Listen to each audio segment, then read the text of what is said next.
A sabedoria da transformação. Monja Coen. Causas e condições. O monge Ryokan foi convidado a oficiar um casamento. Depois da celebração, pediram que ele brindasse com algumas palavras. Morrem os avós, morrem os pais, morrem os filhos, disse. Todos ficaram mudos de espanto. Alguém murmurou próximo ao seu ouvido. Ryokan-sama, é um casamento, não um enterro. Bem o sei, meu amigo. Mas essa é a maior bênção que eu consigo pensar. O contrário é muito, muito doloroso. Quão verdadeiro! Meus avós maternos perderam uma filha de 21 anos. Jamais a esqueceram. Ela era, na minha infância, a santa da família. Alguém para quem eu podia rezar e pedir que me ajudasse. Num livro de poesias antigas que ela copiava, as páginas eram numeradas. Ela havia pulado a página 20 e na 21 escrevera o final de um poema. Dentro do infinito, mas está escrito? Minha mãe tinha a imagem do coração de Jesus na parede da cabeceira de sua cama. Era uma imagem bonita, branca e preta. Jesus trazia na mão esquerda o planeta e na direita uma pena de escrever. Parecia uma caneta, e quando criança eu ficava pensando que ele estava ali escrevendo a nossa vida, desenhando nossos encontros e desencontros. Outro dia, passando de carro pela baixada do Glicério, onde moradores de rua fazem suas camas, vi pendurada uma imagem como a de minha mãe. O praticante que dirigia o carro me disse: a pena com a qual ele escreve a lei. Nunca ouvira isso antes. Jesus escreve a lei? O Evangelho, o Sermão da Montanha, foram todos os escritos por seus discípulos, mas o simbólico de os estar escrevendo foi a ideia do autor do quadro. Buda também não escreveu seus ensinamentos. Estes foram compilados anos mais tarde por seus discípulos. Buda dizia que há uma lei verdadeira, chamada Dharma. Essa lei é inexorável e impessoal. Lei da causalidade, da origem dependente, da interdependência. Causas, condições e efeitos. Palavras de Buda. Quem conhece a lei da causalidade, conhece o Dharma. Podemos criar conscientemente algumas causas e condições que facilitam determinados efeitos, mas não controlamos todas as causas e condições, muito menos todos os efeitos. Escreveremos a lei ou já foi escrita? Determinismo ou livre-arbítrio? Essa pergunta é recorrente. Há um destino fixo e inflexível ou não? Tudo surge ao acaso?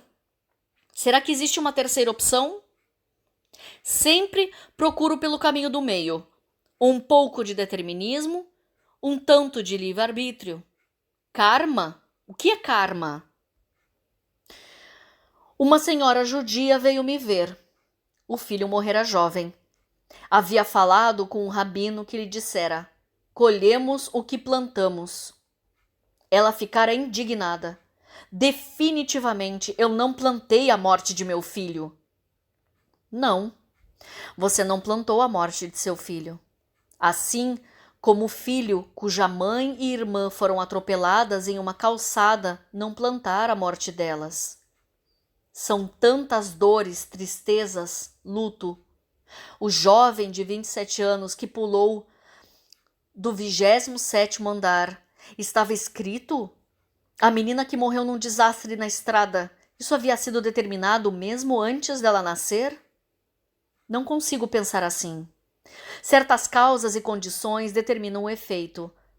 Podemos mudar causas e condições, podemos mudar os efeitos. Só não podemos mudar o nascimento, a doença, a velhice e a morte. Meu mestre de transmissão, Yogo Roshi, ao fazer qualquer cerimônia fúnebre, dizia: foi longevo. Podia se tratar de uma criança. Geralmente dizemos morreu cedo. Ele não falava assim. Dizia: não há cedo nem tarde. O tempo de morrer é quando morremos. Temos de aceitar a morte como um fato absoluto. O que nasce inexoravelmente morre. Não podemos reviver nossos mortos. Temos de cremá-los, enterrá-los. Isso não significa esquecê-los ou abandoná-los. Há um cuidar diferente. Há um permitir ser sua continuidade neste plano. Dar vida aos nossos mortos em nossa vida, em nossas atividades. Honrar sua memória. Mortes violentas, dramáticas, de pessoas saudáveis nos fazem questionar. Estava escrito? Quem e por que assim o escreveu? Poderia ter sido de outra forma? Não sei. O que foi feito, feito está. Não podemos retroceder. Não podemos apagar as causas e condições que resultaram na morte. Podemos sim evitar que se repitam. Podemos sim evitar que outras pessoas sofram o que sofremos.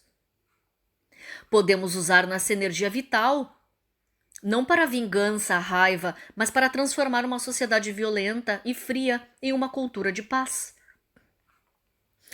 Alguns grupos espiritualistas acalmam as mentes inconformadas com o veredito final. É karma. Outras religiões alegam se tratar da vontade de Deus. Assim como, para o nascer, há infinitas causas e condições. Por que minha filha nasceu com um cromossomo a menos e tem necessidades especiais raríssimas? Por que eu nasci com essa forma estranha e tantas doenças? Queremos uma resposta. Talvez não haja apenas uma, mas múltiplas possibilidades. Somos o que somos. A maneira com a qual lidamos com as adversidades é que faz a diferença. Lembro-me de uma jovem monja do Sri Lanka que visitava o Brasil. Ela me disse: não há nada pessoal.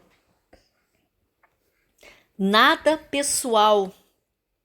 Não há uma divindade que pessoalmente escolhe este destino para essa pessoa. Tudo está conectado a tudo. Nascemos e morremos nesta época, com todos os seus meios de transporte, doenças e curas, erros e acertos. Karma, literalmente, significa ação. Ação que deixa marcas, resíduos. Às vezes me pergunto se questões genéticas eram chamadas de karma na Índia antiga. Se a ideia de karma sossega os aflitos, seria também uma forma de aquietar revoltas sociais? Se foi karma o assassinato, também é karma prender o assassino. Também é karma fazer campanhas para que jamais se repitam crimes semelhantes. Se tudo é karma, como ficamos? Sem karma? Ações do corpo, da boca e da mente. Causas e condições que deixam marcas, resíduos, possibilidades de recorrência. O karma pode ser benéfico, pode ser neutro, pode ser maléfico. Pode ser individual, familiar, social. Há karma fixo e não fixo. Foi karma o salva-vidas jovem e forte que brincava com seus amigos pular do ombro de um deles e mergulhar no mundo dos tetraplégicos? Quantas pessoas foram afetadas? Familiares, amigos, namorada, médicos, hospitais, enfermeiras, pesquisadores. Quando em Goiânia, a polícia entrou em uma favela e os tratores começaram a demolir os barracos, a assistente social que acompanhava o caso gritou: isso não é karma, é injustiça social. É preciso saber diferenciar. Mahatma Gandhi trabalhava para empoderar os pobres, os esquecidos, que não ficassem parados aguardando a próxima vida, mas que fizessem desta vida algo significativo para si mesmos e para toda a humanidade. Esteja bem, meu amor.